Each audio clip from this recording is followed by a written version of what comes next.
through a few slides fairly quickly just to set the tone and to maybe prepare for some questions. Just full transparency, my experience has been almost entirely on the business to business side.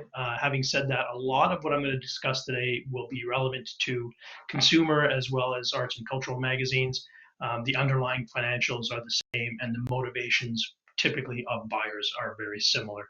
So we'll jump right in. Essentially what it comes down to when someone's looking at buying your magazine or you're looking at buying another magazine, in determining what that magazine is quote unquote worth, really what we're looking at is the buyer wants to know what it is you're really making on a regular basis running that magazine. What's your annual profit in the last 3 to 5 years? What it's potentially going to be in the next, say, 3 to 5 years through that crystal ball. And that's typically done through normalizing your EBITDA or your earnings before interest, taxes, and amortization, and then applying a factor or a multiple to that, depending on another wide array of variables.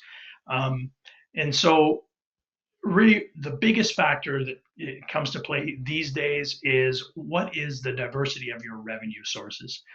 So typically 20 years ago, you'd look at a magazine and, 95, 98% of that revenue might come from, if it was B2B, from print advertising. If it was consumer, there might be some circulation mixed into there, but a large portion would still come from print advertising.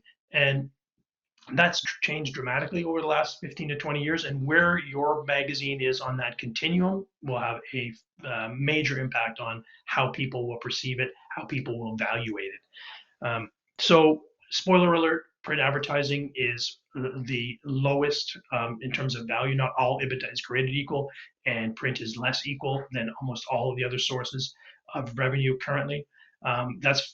Digital will be worth, digital ad revenue and digital revenue of any kind will be worth considerably more. And then another step up from that will be event revenue, assuming your events have good margin, are profitable, and are repeatable. And then you've got, on the top of it all, that sort of recurring revenue slice. If you've got some of that, it's great. That could be recurring subscriptions with a very high repeat rate. It could be data products, which are much rarer in Canada than they are in the States, just because of our scale. It could even be marketing services, content services, assuming that there's a large repeatability in that business.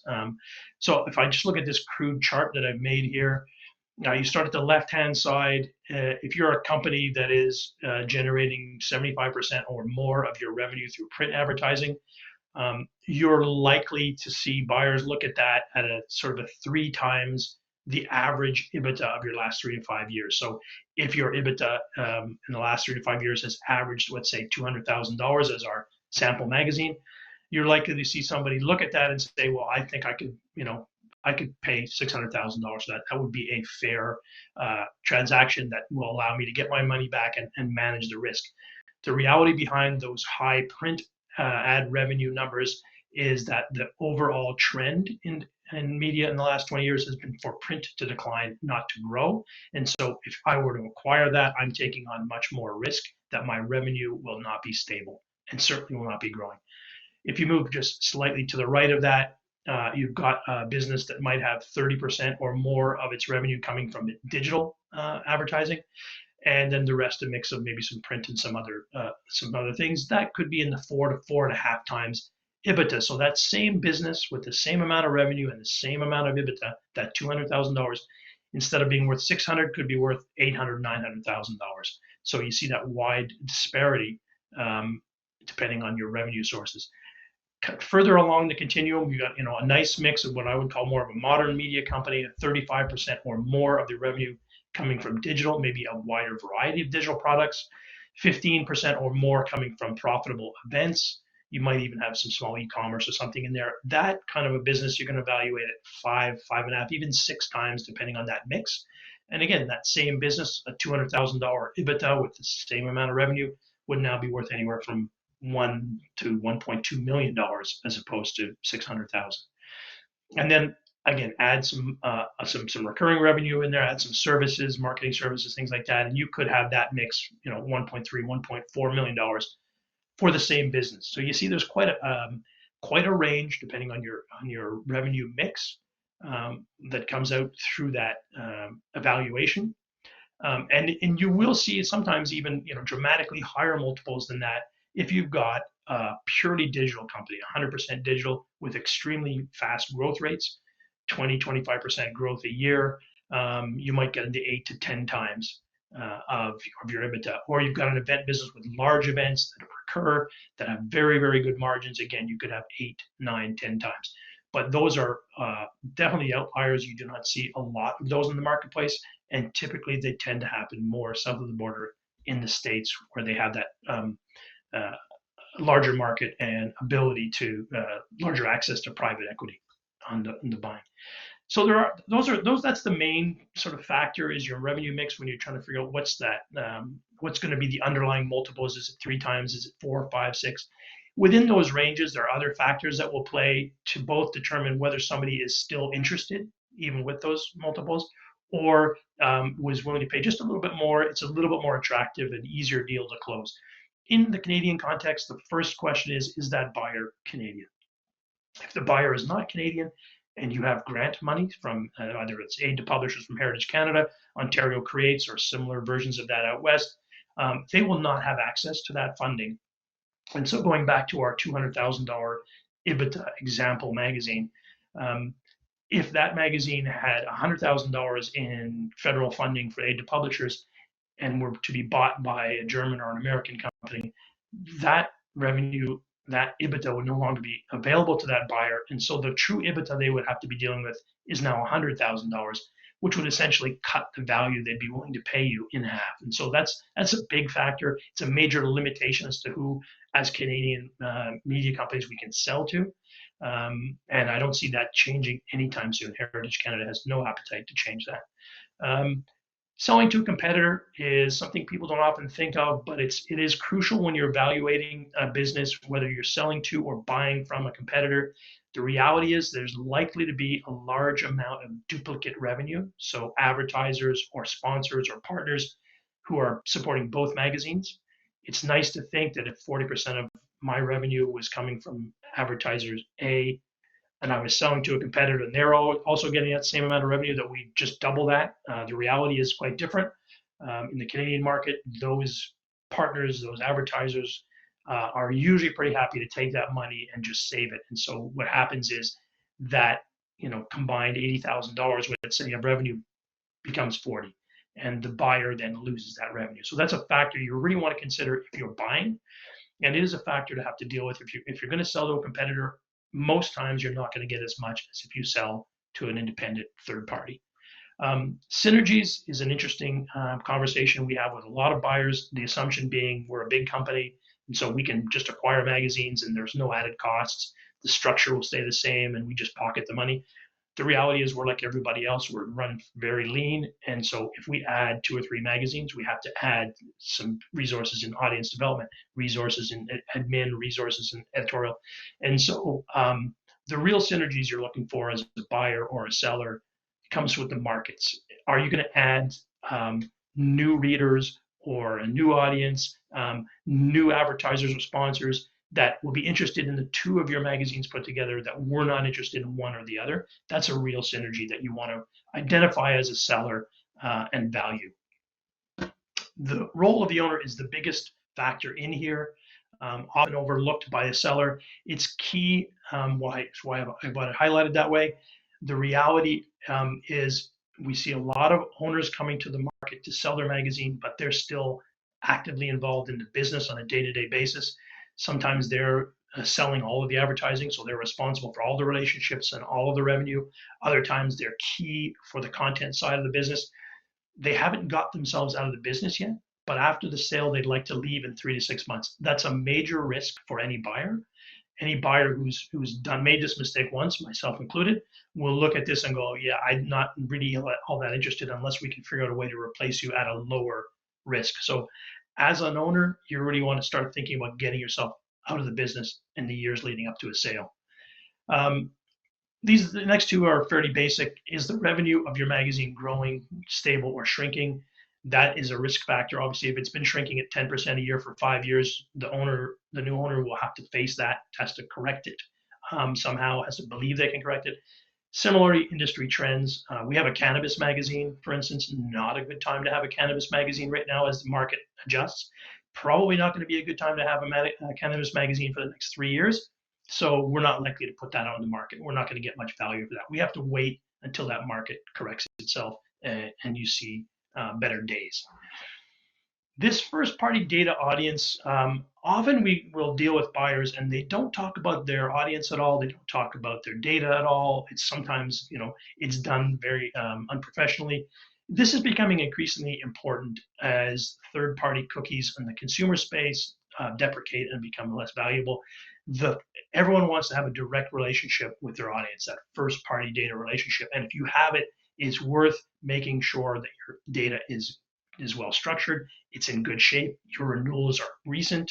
The more you know about your audience, the more valuable it will be. We're seeing trends in the States where people are buying media companies strictly for audience access and first party data. We're going to see more of that as we go forward. Make sure that you've got your data well managed, that it is CASL compliant. It's going to make a big difference. Brand reputation and position. This is simply, are you the only brand in that marketplace or the only person covering that particular sector or consumer audience? Or are you the number 3 or number 4 book in a 5-book market? Those are going to make a big difference. And any savvy buyer is going to do some investigation around your brand reputation and your position. The product, your profit and loss statement, your P&L, you only really get one chance to impress a would-be buyer. And so you want to make sure that your P&L is accurate, that it reflects the real cost of running the brand, that you've taken out costs that are really personal costs and not really true business costs to put your best foot forward. An example of this is we recently looked at a brand and the owners were paying themselves through dividends in the company rather than a salary. So had their EBITDA been $200,000, and we would have to replace that person with a real person who's being paid salary on dividend, that EBITDA then goes from $200,000 to $100,000 and vastly affects what somebody would be willing to pay for it. Now, these all assume kind of a normal magazine running under normal circumstances in a stable business. We all know that the magazine business is unstable right now. There's a lot of things going on. And so often what we're faced with and our brokers that we're dealing with are faced with are businesses that don't meet all of those conditions. And there's some risk factors involved. And I've tried to outline a few here. These don't mean you can't do a business.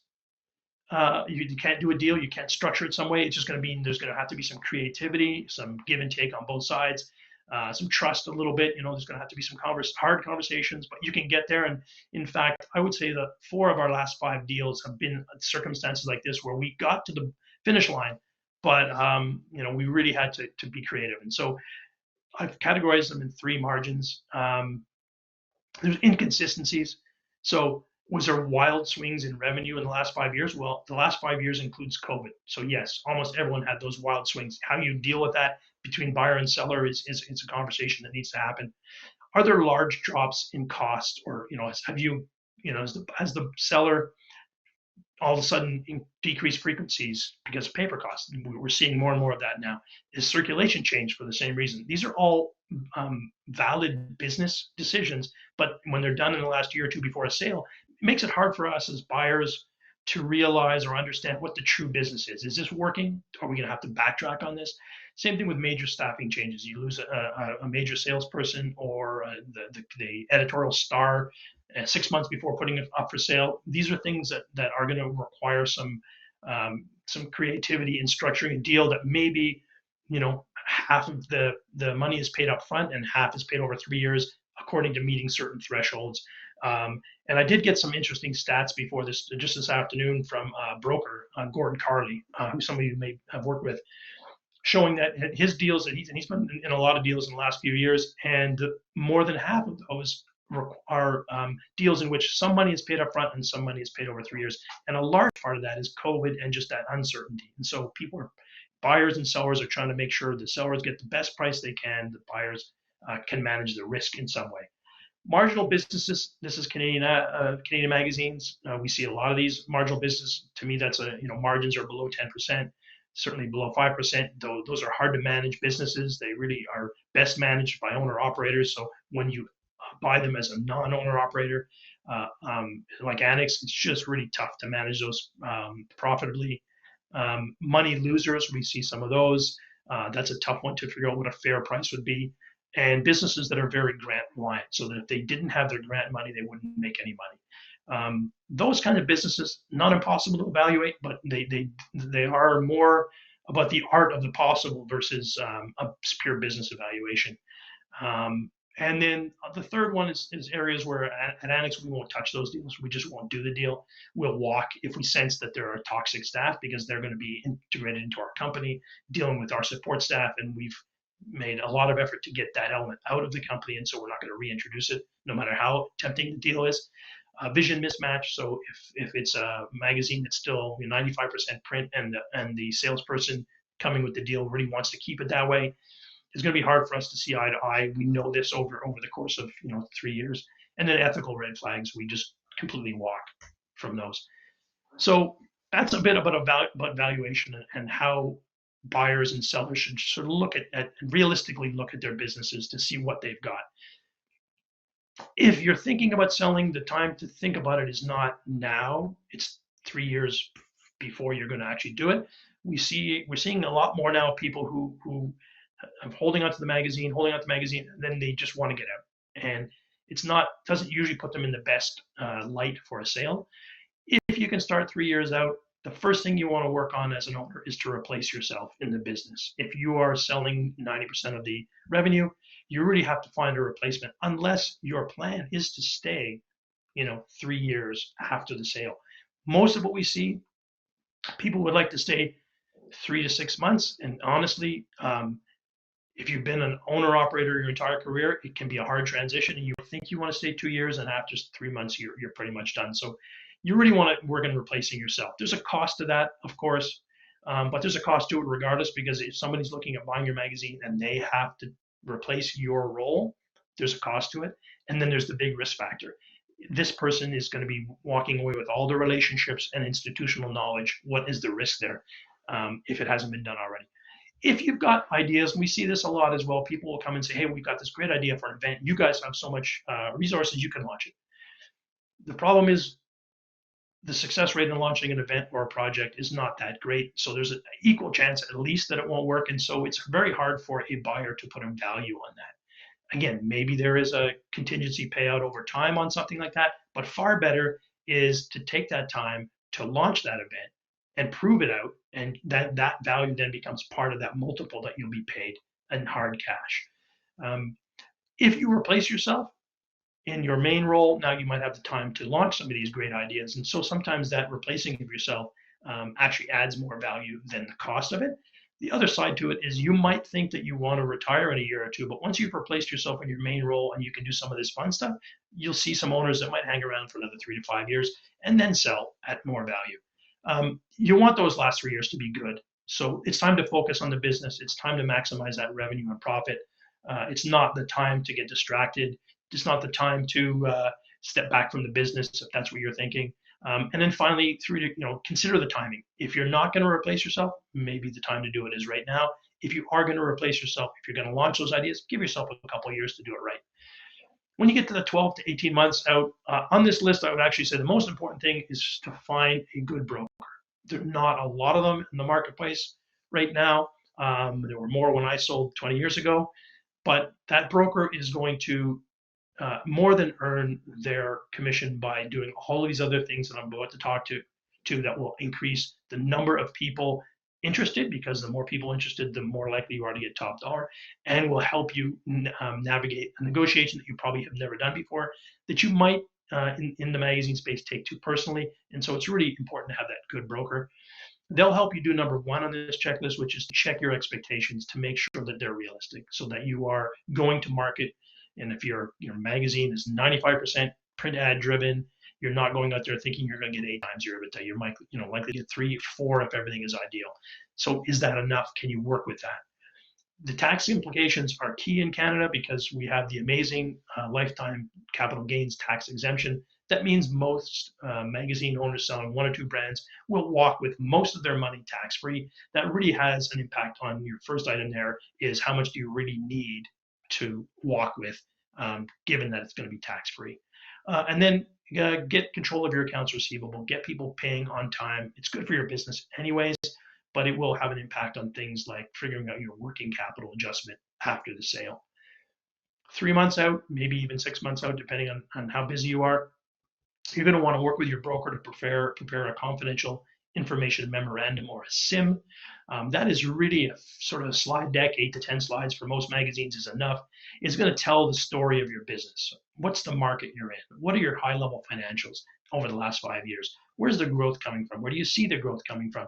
Who are the key people in your organization that are really driving the business? What are your relationships with, like, what are some standard clients? There's a number of things you can put in there that that your good broker should be able to walk you through. And it's really that's what a buyer is going to see first, and from that they're going to decide if they're going to look deeper or not. So it really is a critical document. You want to clean up those P&Ls, as I mentioned before. Take out any owner-operator kind of costs. Like if you have your car in there, you hide vacations in with your travel. Hey, like, I'm not your tax accountant. You do what you do, but you want to make it look as good as possible. So normalize that before you go to market. Prepare for due diligence. Again, your broker and your accountant should be able to help you with that. And the most important part is in this whole process, remember that you're still running a business. Selling a magazine, preparing to sell a magazine is very distracting. I don't care what anyone tells you. It is a distracting process. It's an emotional process. You got to keep your head in the business, because the last thing you want, and again, some of these stats that I got from Gord Carty, that broker, talking about the deals taking 6+ months. You don't want to be distracted for 6+ months, turn around and find out that your business is down 10%, because that's just something now you have to explain to that buyer what's happening in the business. So remember just to keep running that business. And with that, that's all I've got, Joyce. Happy to answer questions towards the end of the day. This is done primarily from a seller's perspective and was done through the lens of us with a consulting hat on, helping a business that was looking to sell. So in that sense, there's a little bit of overlap with what Scott was talking about. So I think the first thing to think about is rationale, which is, why do businesses buy each other? Because it's important to think about the context of why a sale might happen. And there's a whole different bunch of reasons why a company might buy another company. It might be that they want to get access to assets, to get market share. They might want to go into a new market, geographical or product area market. I'm laughing at Scott's comment. The Canadian presenter wore the dress shirt. Yeah, I know, I'm cash, but hey, what do you want? To generate greater value than the existing owners. So that's what private equity companies do. Private equity companies go in and they go, look, we can make more out of this than you can. If you think about some examples from recent industry history that play into some of those different reasons, Nokia, the famous kind of mobile phone business, bits of their business were sold purely for the patents. So they weren't buying necessarily the mobile phone business itself. They were buying some of the underlying patents that enabled mobile technology. Another example on the market share space was British Airways buying Spain's biggest airline, Iberia. Iberia has a massive share on the Latin American market. British Airways doesn't, so they bought it to take a competitor out of the market and to get market share. So think really about why you're selling and why the other side might be buying. So let's look at the process, and Scott covered some of this, but I think I just want to dive into some of these things in a bit more detail. It's very obvious to say it, but there is pre-sale, what are we selling?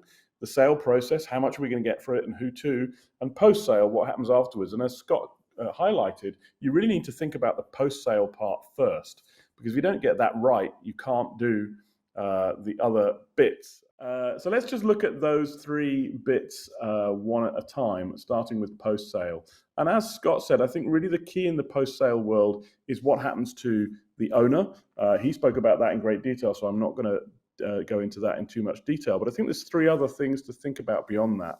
The first is covenants, controls, and safeguards. So think about people you wouldn't want to sell to if it's your brand. Do they have business interests that conflict with your values, for example? And then think about things that you might not want the business to do after you sell it. Are there things that you don't want the owner to do with it? Are there people you don't want them to sell it to? All that kind of stuff. Now, the more of those you put in place, the more it's going to affect the value. So you have to use them very, very carefully. But for some businesses, that might be important to you. You've founded the business, you've grown it, it's your baby. You don't want to see it destroyed, you don't want to see it damaged. So you might want to think about whether there's anything that happens after the sale that's important to you. And then Scott mentioned this, and it really is important, which is the earn-out conditions and the owner involvement. How long are you going to stay involved? How do you get paid?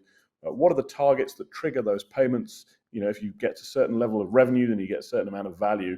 And it can be very hard, as Scott rightly said, for owners to transition to the role of effectively being an employee. So you need to really clearly define that before you start the process.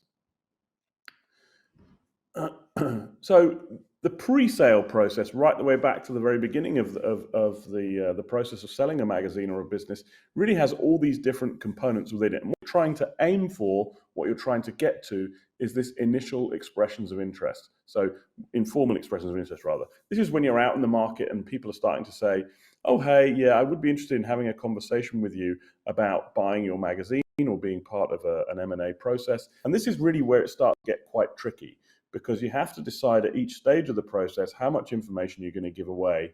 You have to give enough information away to make the opportunity attractive, but not so much that you're completely showing your hand. So there's a real balance to be had, and this is where a broker can really help you, because a broker can walk you through what's the right information to release at what time. But before you do that, I think there's a couple of things you need to think about in terms of the business itself. The first is not only your own involvement, but those of key employees. You don't want, for example, your top salesperson to leave. The future performance of the business is really only dependent on the people that are involved. So who are those people? How are you going to retain them during and after the sale? The critical ones should be taken into the process, should be told what's going on and being given an incentive to stay. And you need a communications plan. You need to tell everybody in the business what's happening, because ours is a very leaky industry. It soon gets out. When something's for sale, everybody knows. Doesn't matter how much you say it's confidential, everybody knows. So if everybody knows, your staff will know. And if your staff will know, you need to tell them something. So it's better to be open and honest about it, but to have had a real thought before that about the staff that you want to stay. And that might be, you could say, we'll give you a bonus of X $1,000 if you stay throughout the sale, and then another bonus if you stay for X number of years afterwards, and just basically incentivize their loyalty, which is not what you would do in normal times, but these are not normal circumstances. Then you want to understand the business. And it may sound silly to say that when it's your business, but you really do need to look at every aspect of it again with fresh eyes and look at it from a buyer's point of view and say, what are all the kind of key facts and the core data sets that can form part of that tease to prospective bidders to get them to issue a kind of informal expression of interest. You're also going to need to start to identify the areas that will need a deeper dive for the information memorandum that Scott was talking about earlier, the data room and the due diligence. All that's going to follow in a minute. And what you need to do throughout that is ensure that all the communication in respect to the sale process is consistent, so that you're always reporting the same numbers, you're always talking about the same data in the same way, and you're not changing things as the process goes along. If your critical information point goes from a number of X to a number of Y halfway through the process, people are going to lose confidence in you, and that's going to affect the value. So you really need to be careful to make sure that you understand and are consistent in the way you describe the business. And then when you've done that kind of mini audit of the business and you've looked at everything, you've now got a good idea of all the things you could sell. You need to identify which one of those you're actually going to sell. So it's important kind of philosophically, because it can be very easy to describe the core and forget the other bits. So buyers are going to look at your whole business end to end, and they're going to ask you lots of questions about things you hadn't even thought were interesting or important, but for them it might be interesting and important. Go back to the reasons for why businesses buy one another. If one of those reasons isn't on your core business list, but they're still interested in you, you need to think about what that is so you're ready to answer it. Also, you need to identify what you can and cannot sell. If you have businesses that have relationships where you have contracts that have change of control clauses, you have to really think about that, because your business might fall apart in a sale process because you hadn't realized that there was a critical contract that you were dependent on that doesn't allow you to sell without permission. And then it's also a good opportunity for you start to consider the formalities that may be required. Do you need a formal board resolution? If it's a family-owned business, that could be quite simple, but there might be second or third shareholders involved. There might be people who invested money in the business when it first started and still have 10%. Well, you might go, well, it's only 10% or 5%. From a buyer, they are a problem. So you've got to have a path to resolving that problem as part of the process. And what you're trying to do there is set out a project plan with a whole bunch of timescales in it, so that you're not caught on the hop at any point in the process and having to suddenly delay everything because you hadn't thought of a crucial bit of information that was missing. And then if you want to get value for the future growth that's in the business, this is a kind of crucial part of what you're selling. You're not just selling the now, you're selling the future as well. You're selling a vision for the future.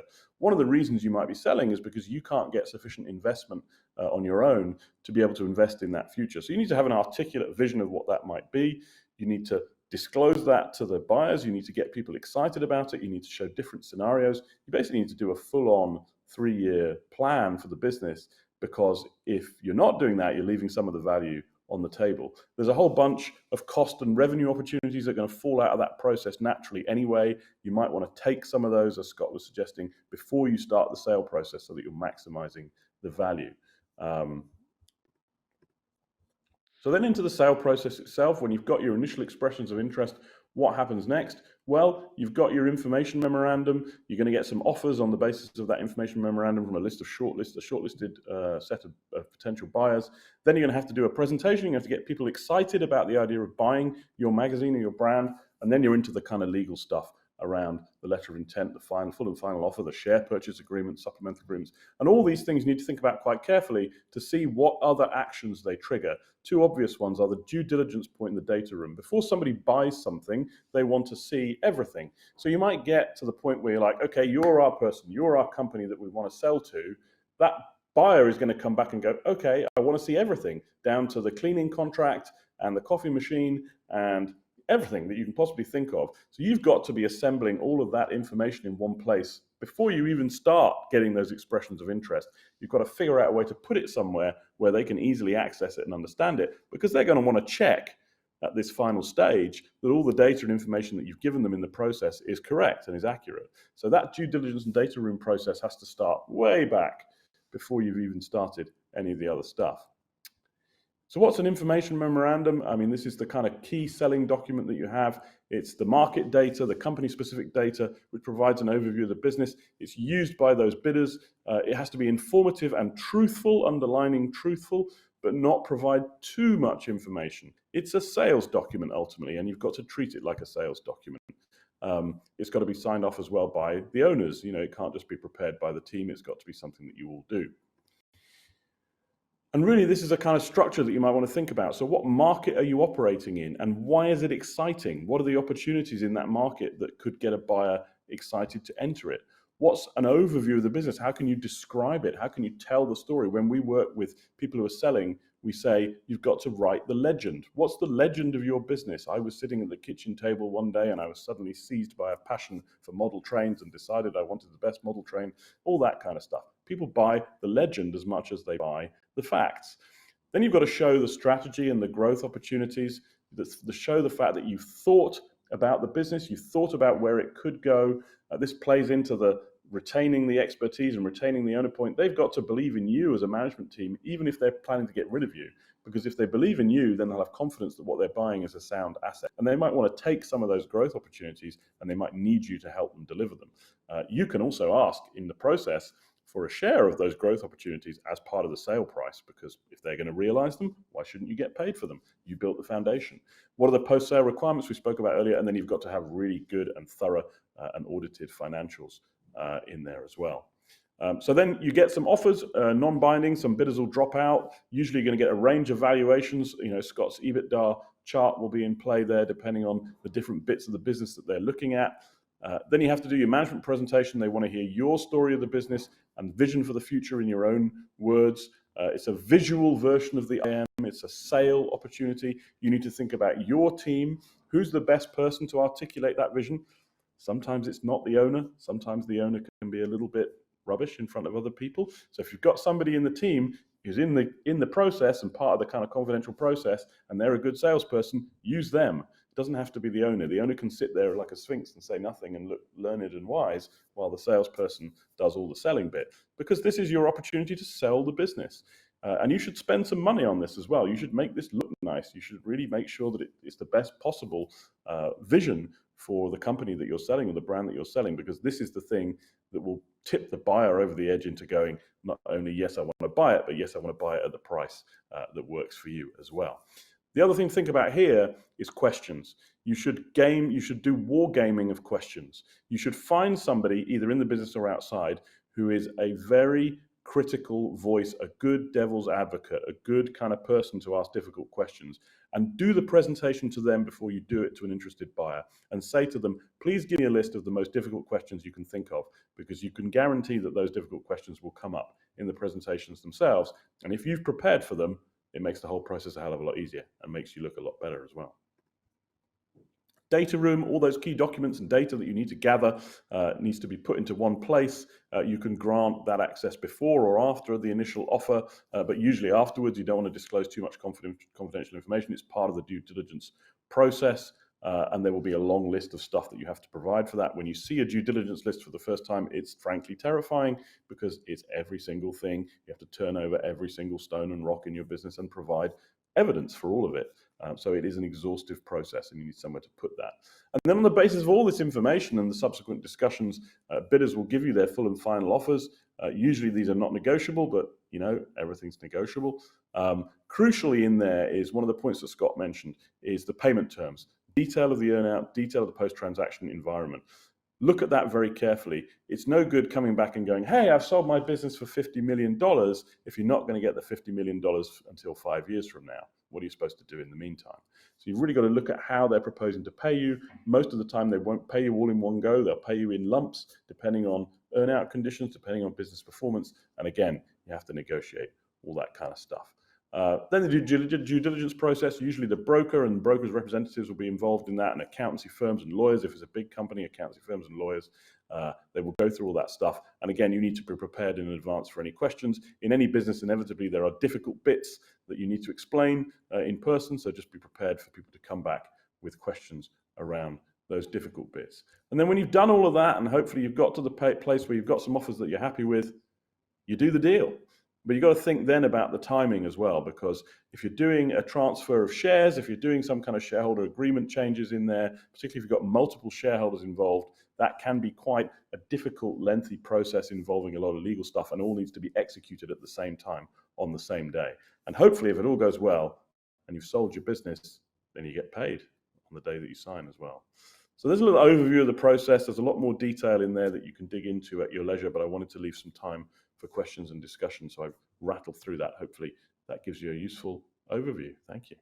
Can you please provide some names of brokers? Maybe we can put a couple of names into the list that we circulate, Scott, rather than advertising somebody in here. But you did. We can do that. I mean, the big scale, talking large acquisitions, you've got your EYs and Deloittes and all those people that still do that. If you're selling one or two magazines in Canada right now, there's not a lot of options. And so I've worked with one buying and selling, Gord Carley, Carley, I think it is. Other than that, I really wouldn't be able to give that many names. That's one good. That's one name, person to start with. He's got a lot of experience. I've taught him everything I know. Thank you. All the questions here, unsurprisingly anonymous. What is a good margin for events and magazines if under 10% is considered poor? At the BBC, we used to aim for 15%. That was the kind of hurdle to try and get over where the finance team or finance director would kind of get interested. It's quite tough to achieve that these days, I would say, but 15% was pretty good. It's going to be sector specific. So probably my use of the word poor, if that's the word I use, was a poor use of the word poor. It is, if you are an arts and culture or a consumer magazine, as James said, 15 is probably a pretty tough margin to hit these days. B2B should be a little bit better than that. So it's going to be sector specific. And the reality is, if a lot of magazine owners, myself included when I was one, it's a passion play, and you will put up with a 5% or 4% margin forever because you love the business and you just have to pay your salary. And so life isn't too bad. It's hard to integrate that into another company where you're going to have some overhead and HR. And look, the reality is a lot of magazine writers that aren't paid any benefits. Well, we pay everybody benefits. That's 16% on top of your wages is going to go to benefits. And we can't not do that. We can't buy a magazine and say, I guess you guys don't get benefits because your magazine has a low margin. I mean, we just can't run a business that way, right? So it's just, those are challenging for us. It's not, again, we do things to make are events profitable that we could do with another event and help, raise that up a little bit. So there are some options, but on events, if I'm looking at an event and it's got less than a 40% margin, not including overhead, because nobody factors in their wages or their editor's time or anything else. If it's less than 40%, it's probably suspect. It's just, there's a lot of people in the magazine sector that do events because it's good for the brand. It should be good for the brand. It should be good for the business. And so, those are conversations that I have with people all the time, but it's, yeah, B2B, it's got to be 15%. I think for us to be that interested in it, or we have to see a path to get there. You mentioned. Otherwise, you're buying a turnaround business, and that's a totally different kettle of fish. That's an adventure, James. That's not a business. I will mention, because you mentioned arts and culture magazines and that kind of thing, and you, Scott, you also mentioned grants. There are a rare number that are owned by cultural organizations and board run. If you have one of those and you have grants, it's really important. You can usually hold your grant officer in confidence and have that conversation with them. I'm very familiar with having super confidential conversations with granting officers, so they will advise you, and it usually means that any funding cannot commute, but there's a very good chance that it will be renewed. It's not a gimme, but your buyer should know about that. What protects the data room from insincere buyers? I think this is where your broker comes in handy, and this is where your process comes in handy, because you should have weeded out any insincere buyers by the time you get to that point. And that's where really a broker can be really useful, because they can ask the difficult, slightly awkward questions about, are you serious? Big one in that is financing. How are you going to pay for it? And if they can't give a convincing answer about how they're going to pay, then they're probably not sincere. When we sold the BBC's magazine business, our preferred buyer, the management team's preferred buyer, stopped being preferred because they couldn't afford it. So we kind of stopped engaging with them. So I think it's a really important point.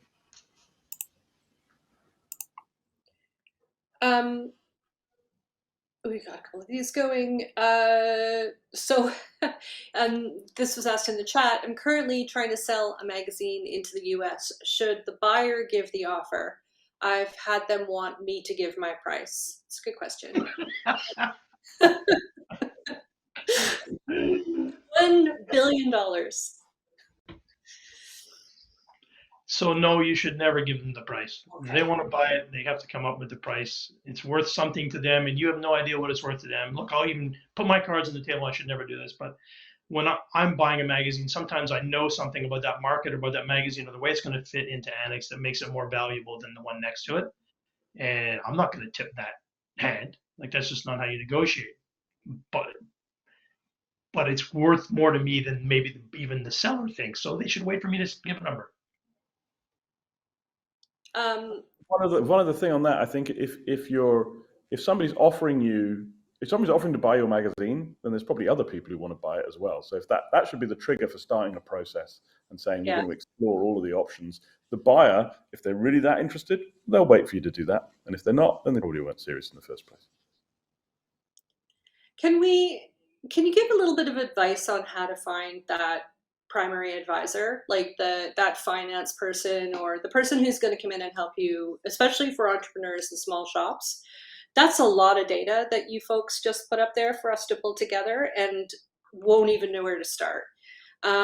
What's the most important thing? Is it sensitivity to media, or is it just being a cutthroat bee?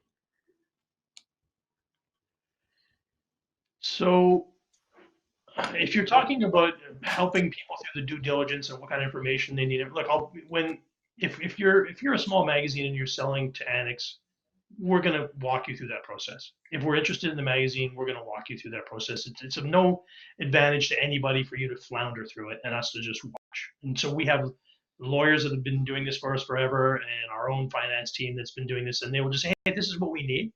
And do you need me to talk? I mean, most of these businesses that we look at, the one or two magazine businesses, they have a bookkeeper that's not even an employee of the company, right? So we'll say, would you like us to talk to your accountant and sort of lay out what it is we need? And we will, like James said, if you've never seen a due diligence list, it's terrifying, it's long. Ours is arduous. Like sometimes I'm embarrassed to send it to people when I'm buying one magazine. But we'll negotiate and say, look, we don't really need this, this, and this, but we do really need to see copies of sales invoices, and they all have them. It's just a question of, so it's a detailed list. We walk through it. We take our time. We explain things like working capital and how that impacts, right? Because not unless you've sold a company, you have no need to understand working capital. When I sold my company 20 years ago, I was shocked when working capital came up. I thought I was being hoodwinked, and I've seen that experience over and over again. So we'll walk you through it.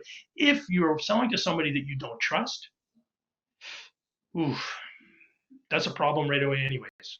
Like this should not be adversarial. It should not be that you feel like you're being. It's not a shell game, right? So, but if you are, then you do need somebody who's been there before, who's tough. And I don't know who that's going to be, because the good ones cost money. If you're lucky, you've got a friend of the family or a relative who can help you out. But again, you should have a good broker who can do all of this.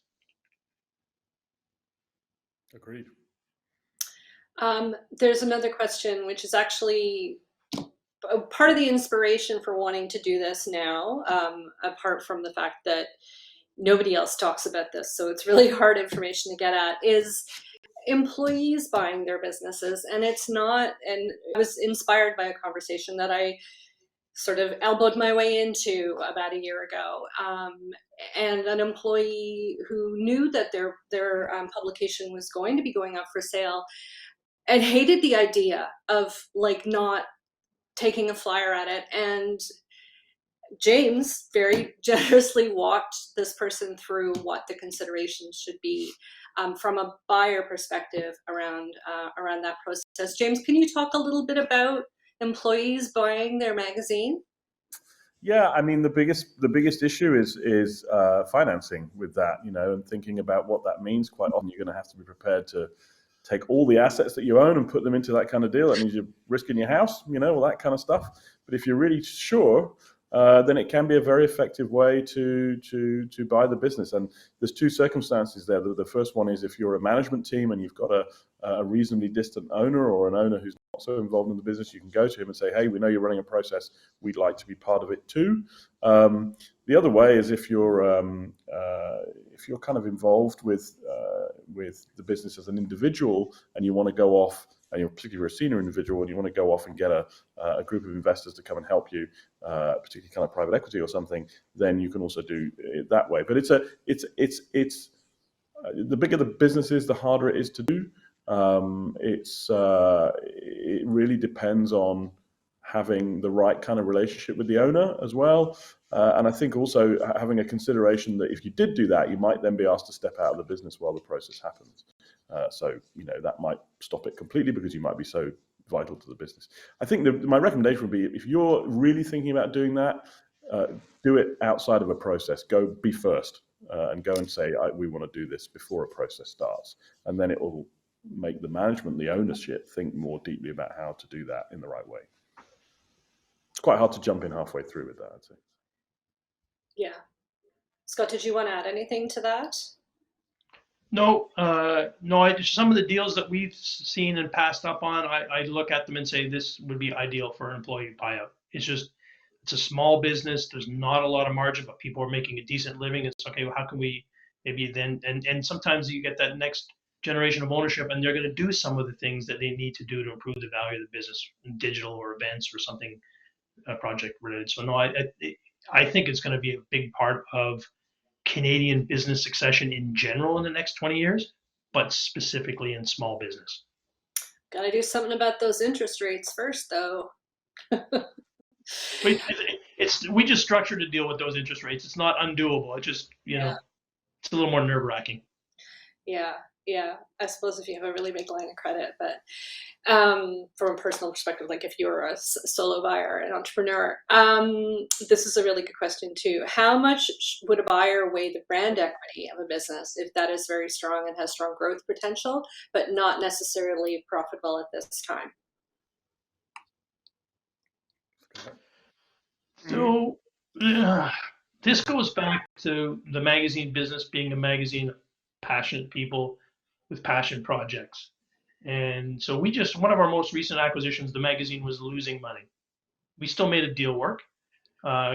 Going back to James's presentation, we had a earnout over time. So we figured out, what's the brand equity, and we bought that. We paid for that up front. It wasn't a lot of money, but we said, even though it's losing money, it's still worth something.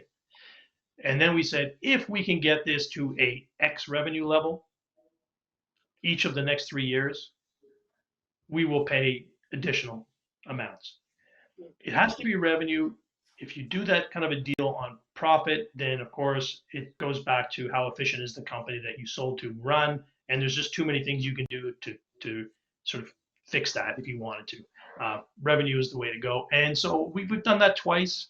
Once just a couple of years ago, and both cases the owners got fully paid out. They got all of the contingency payments, and so they have obviously there's trust there. They have to believe we know what we're doing and we're gonna actually run it well.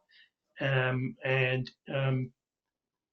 it can work. But it's like if you have a magazine that's losing $100,000 a year, what is it worth? I don't know. Is it worth negative $500,000?